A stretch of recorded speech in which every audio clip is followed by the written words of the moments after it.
C'est comme un homme qui partait en voyage. Il appela ses serviteurs et leur confia ses biens. À l'un, il donna une somme de 5 talents, à un autre 2 talents, au troisième un seul, à chacun selon ses capacités. Puis il partit. Aussitôt, celui qui avait reçu 5 talents s'occupa de les faire valoir et en gagna 5 autres.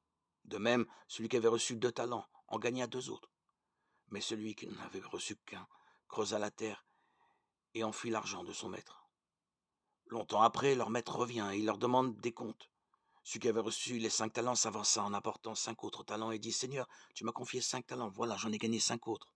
Très bien, serviteur bon et fidèle. Tu as été fidèle pour peu de choses. Je t'en confierai beaucoup.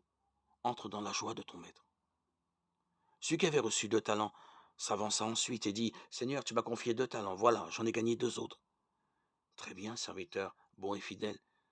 Tu as été fidèle pour peu de choses. Je t'en confierai beaucoup.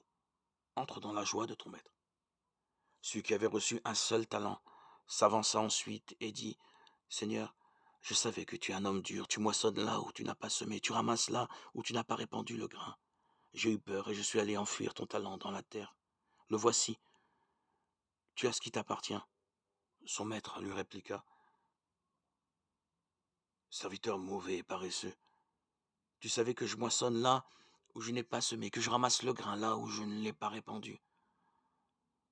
Alors il fallait placer mon argent à la banque, et à mon retour je l'aurais retrouvé avec les intérêts.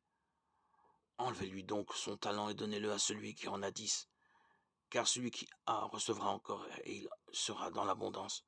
Mais celui qui n'a rien se fera enlever, même ce qu'il a. Quant à ce serviteur bon à rien, jetez-le dehors, dans les ténèbres. Là, il y aura des pleurs, mais des grincements de dents.